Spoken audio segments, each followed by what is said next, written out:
¿Alguna vez te has preguntado por qué hay deseos que sientes, pero que te da vergüenza admitir, incluso ante ti mismo? ¿Por qué hay fantasías que te excitan, pero que inmediatamente después te llenan de culpa, como si hubieras hecho algo profundamente incorrecto? Estás ahí en la privacidad más absoluta.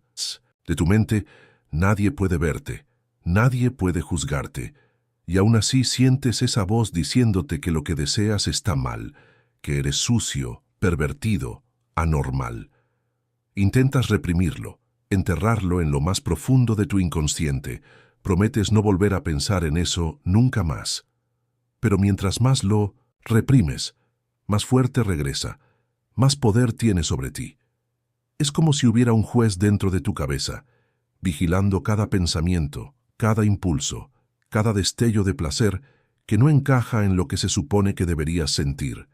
Y lo más aterrador es que ni siquiera sabes de dónde vino ese juez. ¿Quién lo puso ahí?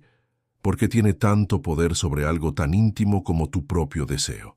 Si estás cansado de sentirte culpable por lo que sientes, si quieres entender de una vez por todas quién realmente controla tu sexualidad, entonces esto que voy a mostrarte hoy va a cambiar completamente tu forma de entenderte. Hay algo profundamente perturbador en darnos cuenta de que nuestros deseos más íntimos, esos impulsos que sentimos como lo más personal y privado que tenemos, podrían no ser realmente nuestros. Creemos que el deseo sexual es la expresión más pura de nuestra individualidad, ese espacio donde finalmente somos libres de ser quienes realmente somos, sin máscaras ni pretensiones. Cuando cerramos la puerta, cuando apagamos las luces, cuando estamos solos con nuestros pensamientos y sensaciones, ahí, pensamos, es donde emerge nuestro verdadero yo. Pero ¿qué pasa cuando empiezas a notar que incluso ahí, en ese lugar supuestamente sagrado e intocable, hay voces que no son tuyas, reglas que nunca elegiste conscientemente seguir, límites que aparecieron sin que tú los dibujaras?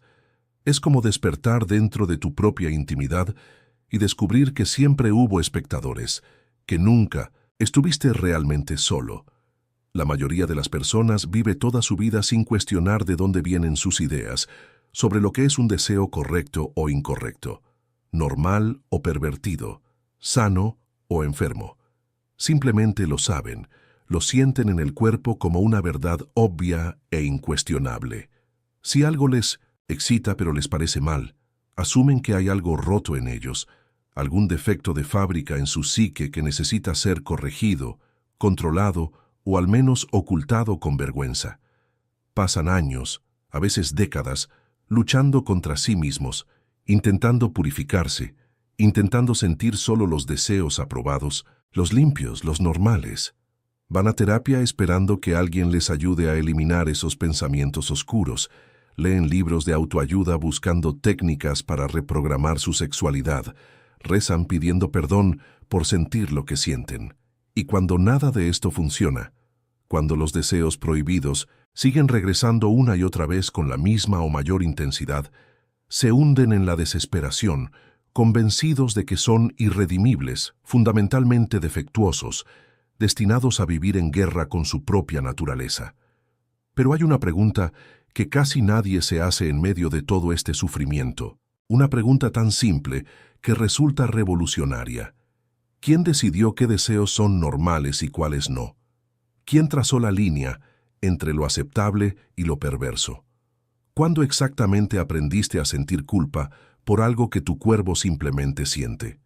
Porque si te detienes a pensarlo realmente, te darás cuenta de que esa voz que te juzga, ese tribunal interno que evalúa constantemente tu sexualidad, no surgió espontáneamente de ti. Fue instalada, meticulosamente construida a través de años de educación formal e informal, de mensajes sutiles y no tan sutiles sobre cómo debe comportarse un cuerpo decente, de miradas de desaprobación y palabras de advertencia, de silencios incómodos y conversaciones que nunca se tuvieron. Alguien te enseñó a vigilarte a ti mismo. Alguien te entrenó para ser tu propio carcelero sexual. Y lo hicieron tan bien que ahora no puedes distinguir entre tu deseo genuino y la versión censurada y aprobada de ese deseo que se te permite sentir. Michel Foucault dedicó gran parte de su vida a desentrañar este misterio, a entender cómo es que llegamos a ser los vigilantes más eficientes de nuestra propia sexualidad. Y lo que descubrió es tan perturbador como liberador. Nos mostró que la forma moderna de controlar el deseo sexual no funciona prohibiendo directamente, no es un poder que te dice simplemente no hagas esto o aquello y punto. Es mucho más sutil, mucho más profundo, mucho más efectivo. Lo que el poder moderno hace es crear categorías, nombres, diagnósticos, identidades completas alrededor de ciertos tipos de deseo. Te convierte en un tipo de persona, basándose en lo que deseas. No es que tengas un deseo particular, es que eres un tipo particular de sujeto, con una psicología definida, con características predecibles, con un destino probable. Y una vez que te conviertes en ese tipo de persona, en esa categoría, todo tu ser queda atrapado en esa definición. Piénsalo así. Hace unos siglos, si dos hombres tenían relaciones sexuales, eso era visto como un acto pecaminoso, sí, pero era solo eso, un acto, algo que hiciste, no algo que eres. Podías confesarte, arrepentirte y seguir siendo quien eras. Pero entonces llegó la modernidad con todo su aparato médico, psiquiátrico, científico, y de repente ese acto dejó de ser solo un acto. Se convirtió en la evidencia de una condición, de una identidad, de una psicología completa y patológica. Nacieron categorías como el homosexual, el invertido, el desviado, no como descripciones neutrales, sino como diagnósticos médicos, como tipos humanos defectuosos que necesitaban ser estudiados, tratados, curados o al menos controlados. Y lo mismo pasó con cada deseo que no encajaba perfectamente en el molde de la sexualidad reproductiva y conyugal. El masturbador, el perverso, el fetichista, el sádico, el masoquista, cada uno con su propio archivo médico, su propia historia clínica, su propia patología.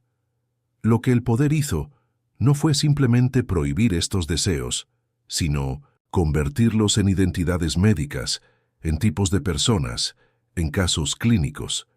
Y aquí viene lo verdaderamente ingenioso del sistema. Una vez que interiorizas estas categorías, una vez que empiezas a verte a ti mismo a través de estos diagnósticos, ya no necesitas que nadie te vigile desde afuera. Tú te vigilas a ti mismo.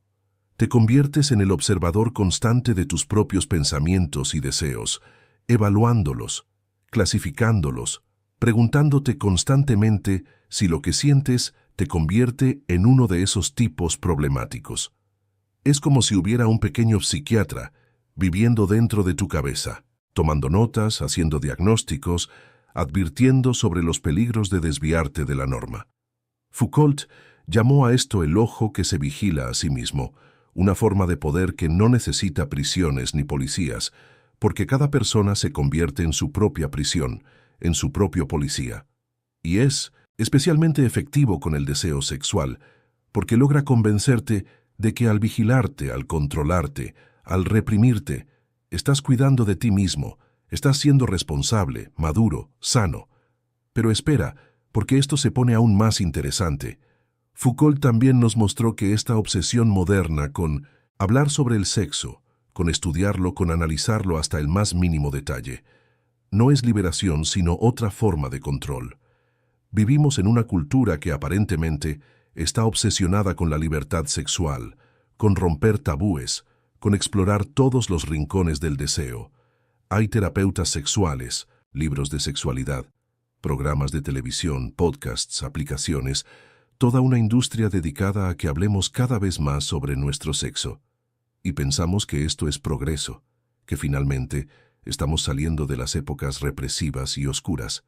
Pero Foucault nos pregunta, ¿realmente estás más libre cuando hablas constantemente sobre tu sexualidad, cuando la analizas, cuando la categorizas, cuando la conviertes en un proyecto de autoconocimiento y optimización?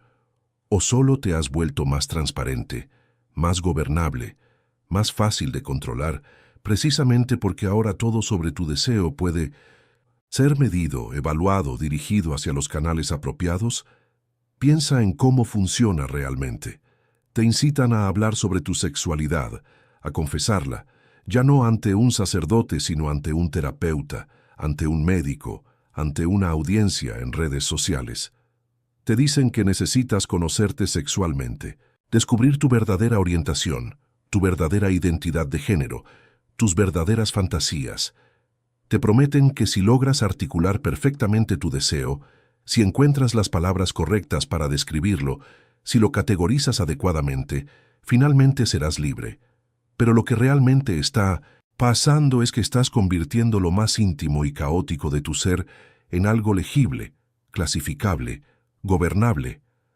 Estás traduciendo el misterio de tu deseo a un lenguaje médico, psicológico, identitario, que permite que sea administrado, dirigido, normalizado.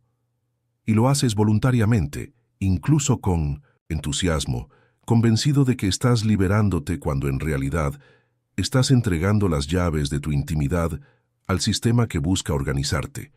E antes de continuar, eu preciso te perguntar uma coisa, e quiero que seas completamente honesto, aunque sea solo contigo mismo. ¿Alguna vez has sentido esa doble vida, esa sensación de tener deseos que no puedes compartir con nadie, que ni siquiera puedes admitir completamente ante ti mismo? Porque sé que cuando estás viviendo eso, te sientes completamente solo, como si fueras el único ser humano en el planeta entero cargando esa oscuridad, esa vergüenza. Miras a tu alrededor y todos parecen tener su sexualidad perfectamente ordenada, todos parecen desear exactamente lo que se supone que deben desear, y ahí estás tú pensando, ¿qué diablos está mal conmigo? ¿Por qué no puedo ser normal como los demás? Pero la verdad es que no estás solo. Hay miles de personas viendo este video ahora mismo que sienten exactamente lo que tú sientes, que cargan el mismo peso, la misma culpa, el mismo miedo de ser descubiertos. ¿Y sabes qué ayuda más que cualquier teoría o explicación? Es darte cuenta de que otras personas entienden, de que otras personas pasan por esto también. Entonces baja a los comentarios y escribe solo esto, escribe: yo también cargo con esto. No necesitas dar detalles si no quieres. No necesitas contar toda tu historia. Solo esa frase basta. Porque cuando escribes eso, no solo estás desahogándote, le estás diciendo a otra persona que va a leer tu comentario, tú tampoco estás solo. Y eso puede ser exactamente lo que alguien necesitaba escuchar hoy. Entonces, ¿qué hacemos con toda esta información? ¿Cómo vivimos una vez que nos damos cuenta de que incluso nuestros deseos más privados han sido moldeados por fuerzas que no elegimos ni controlamos? La respuesta de Foucault no es simple ni reconfortante, pero es profundamente transformadora. Él nos dice que el primer paso hacia cualquier tipo de libertad real es reconocer hasta qué punto hemos sido construidos, hasta qué punto lo que llamamos nuestro yo auténtico es en realidad un conjunto de técnicas de autocontrol que internalizamos sin darnos cuenta. No se trata de encontrar tu verdadero deseo enterrado bajo capas de represión social, como si hubiera una esencia sexual pura esperando ser liberada. Se trata de entender que siempre fuiste una construcción, que siempre hubo poder fluyendo a través de tu cuerpo, modelando tu placer, dirigiendo tu atención, categorizando tus impulsos. Pero, y esto es crucial, reconocer que eres una construcción no significa que estés condenado a ser prisionero de esa construcción. Significa exactamente lo opuesto. Si fuiste construido de cierta manera, puedes reconstruirte de otra. Si aprendiste a vigilarte, a juzgarte, a categorizarte, puedes desaprender esos hábitos. Si internalizaste ciertas normas sobre lo que es un deseo aceptable, puedes cuestionar esas normas, desafiarlas, experimentar con otras formas de relacionarte con tu propio placer. Foucault llama a esto prácticas de libertad, y son muy diferentes de la idea popular de liberación sexual. No se trata de hacer lo que quieras sin restricciones, de explotar todos tus impulsos, de gritar al mundo tus deseos más oscuros. Se trata de algo mucho más sutil y difícil, se trata de desarrollar una relación diferente contigo mismo, una relación donde no estás constantemente vigilándote, juzgándote, midiéndote contra algún estándar invisible de normalidad. Las prácticas de libertad comienzan con un simple pero radical acto: dejar de preguntarte ¿qué tipo de persona eres basándote en lo que deseas? Dejar de buscar tu identidad sexual verdadera como si fuera un tesoro enterrado esperando ser descubierto. Dejar de convertir cada impulso en evidencia de una psicología profunda que necesita ser analizada y entendida. En lugar de eso, empezar a relacionarte con tu deseo como algo fluido, cambiante, experimental. Algo que puedes explorar sin necesariamente tener que definirlo, nombrarlo, convertirlo en una declaración permanente sobre quién eres. Es increíblemente difícil hacer esto en una cultura que constantemente te empuja a identificarte, a declarar tu orientación, a encontrar tu etiqueta correcta, a unirte a tu comunidad apropiada. Pero es precisamente en esa dificultad donde comienza la libertad real. Imagina por un momento cómo sería vivir sin ese juez interno constantemente evaluando tus pensamientos y sensaciones. Sin esa voz diciéndote esto está bien, pero aquello está mal. Esto es normal, pero aquello es perverso.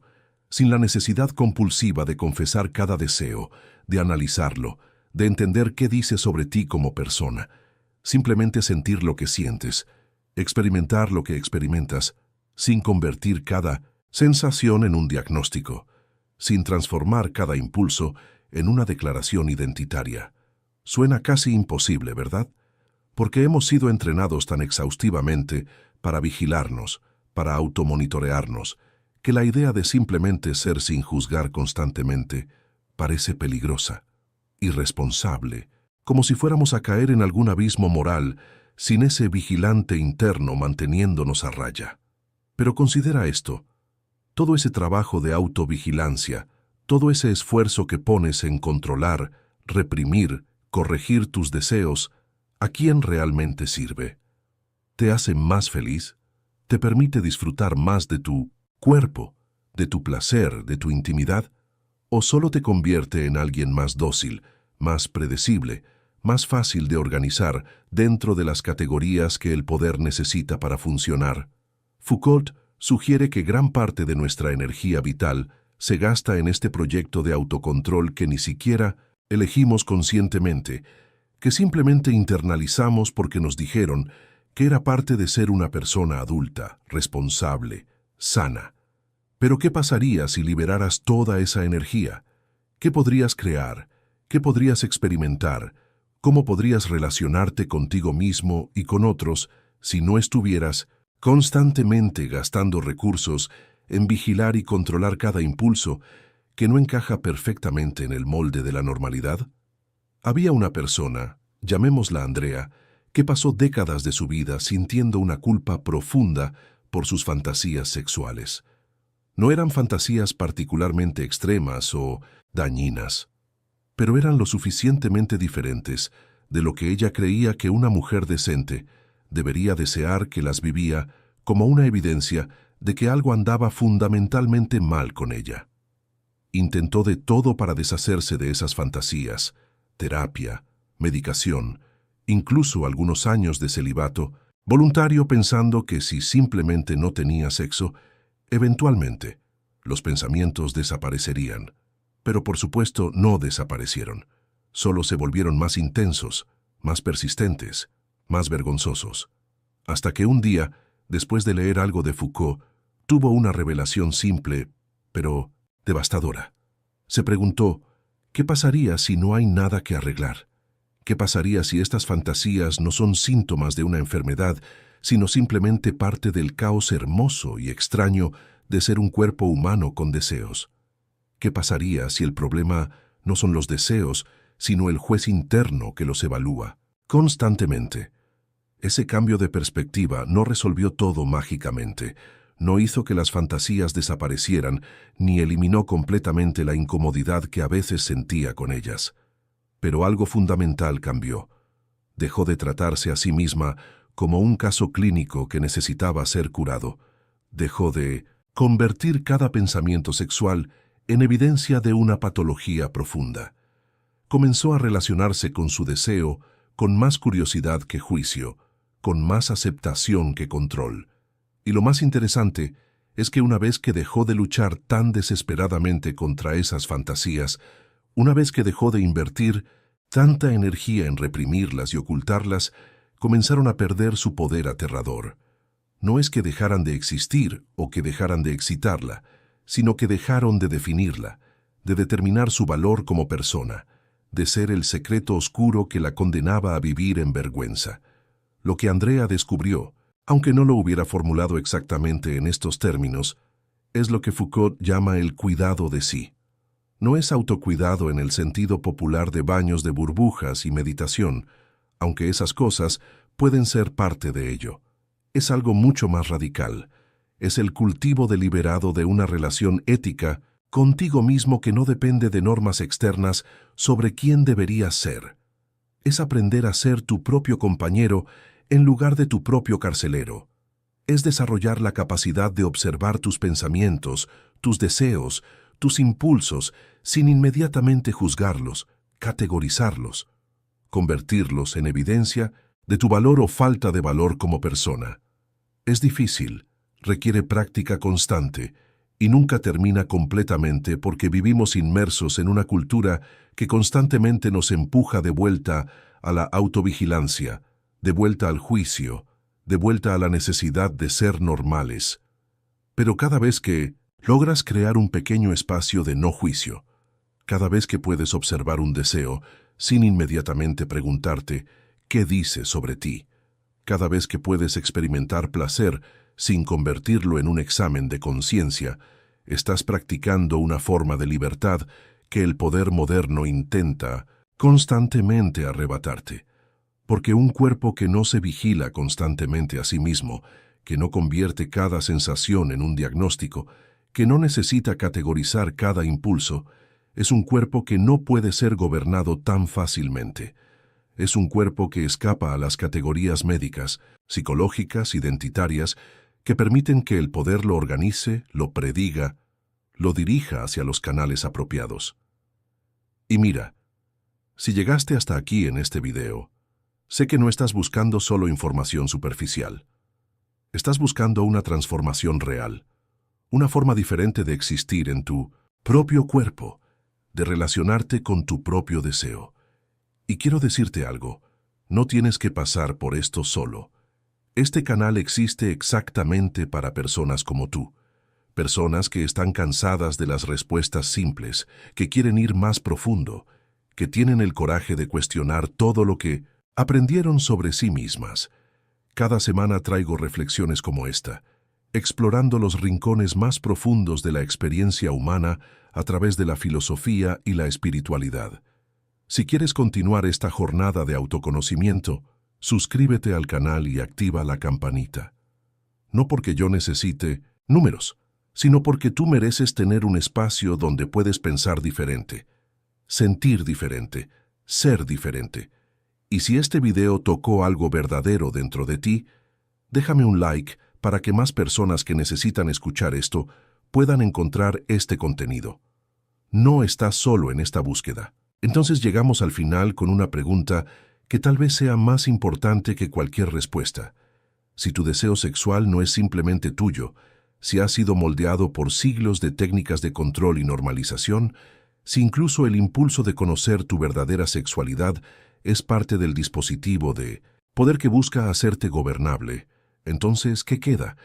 ¿Hay algo que puedas llamar genuinamente tuyo en todo este paisaje de construcción social y autovigilancia?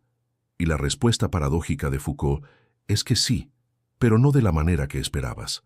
No hay un yo sexual auténtico esperando ser descubierto debajo de todas las capas de control social, pero sí hay una capacidad, siempre presente aunque a menudo dormida, de relacionarte creativamente con todas esas fuerzas que te han construido, de jugar con ellas, de recombinarlas, de convertirte en un artista de tu propia existencia, en lugar de ser simplemente el producto pasivo de normas que nunca cuestionaste. Tu deseo sexual, en este sentido, puede convertirse en un campo de experimentación y libertad, precisamente porque reconoces que siempre fue un campo de poder. No buscas escapar del poder, eso es imposible mientras vivas en sociedad, en relación con otros, en un cuerpo que ha sido educado y moldeado. Pero puedes cambiar tu relación con ese poder. Puedes dejar de colaborar tan entusiastamente con tu propia vigilancia. Puedes comenzar a cuestionar las categorías que te fueron impuestas. Puedes atreverte a experimentar con formas de placer y conexión que no encajan perfectamente en ninguna de las identidades sexuales disponibles en el mercado de las etiquetas contemporáneas. Y en esos momentos de experimentación, de juego, de exploración, sin necesidad de definir inmediatamente qué significa todo, ahí es donde comienza algo que podríamos llamar libertad sexual real. No es la libertad de hacer cualquier cosa sin consecuencias. No es la libertad de ignorar completamente el contexto social en el que existes. Es la libertad de no estar completamente determinado por las categorías que otros crearon para organizarte. Es la libertad de sorprenderte a ti mismo, de descubrir que eres más fluido, más complejo, más misterioso de lo que cualquier diagnóstico psicológico o identidad sexual predeterminada podría capturar. Es la libertad de tener una relación de curiosidad en lugar de juicio con tu propio deseo. Y es una libertad que nunca se alcanza de una vez por todas, sino que se practica momento a momento, decisión a decisión, cada vez que eliges no convertir un impulso en un veredicto sobre tu valor como persona. Así que, la próxima vez que sientas ese deseo que te avergüenza, esa fantasía que te hace sentir culpable, ese impulso que no encaja en tu imagen de quién deberías ser, intenta hacer algo diferente. En lugar de inmediatamente juzgarlo, categorizarlo, preguntarte qué patología revela sobre ti, simplemente obsérvalo con curiosidad. Pregúntate, ¿de dónde aprendí a sentir vergüenza? ¿Por esto? ¿Quién me enseñó que este deseo me convierte en un tipo problemático de persona? ¿Qué pasaría si esto no fuera evidencia de nada más que el simple hecho de que soy un cuerpo vivo con impulsos complejos y a veces contradictorios? ¿Qué se siente cuando no hay juez interno emitiendo un veredicto? No te estoy prometiendo que esto será fácil o que te hará sentir bien inmediatamente. De hecho, probablemente te hará sentir incómodo, porque hemos sido entrenados para encontrar seguridad en la autovigilancia, en el conocimiento de que hay un guardia interno, asegurándose de que no nos desviemos demasiado de la norma. Dejar ir esa seguridad, aunque sea por un momento, puede sentirse aterrador. Pero en ese terror, en esa incomodidad, también hay una posibilidad. La posibilidad de descubrir que eres más grande, más extraño, más libre de lo que el pequeño psiquiatra en tu cabeza te permitía ser. La posibilidad de relacionarte con tu deseo no como un problema a resolver, sino como un misterio a experimentar. La posibilidad de finalmente dejar de ser tu propio carcelero y comenzar a ser tu propio compañero en esta extraña, hermosa y complicada aventura de ser un cuerpo humano con mano. Deseos Claude é uma IA e pode cometer erros. Por favor, verifique as respostas.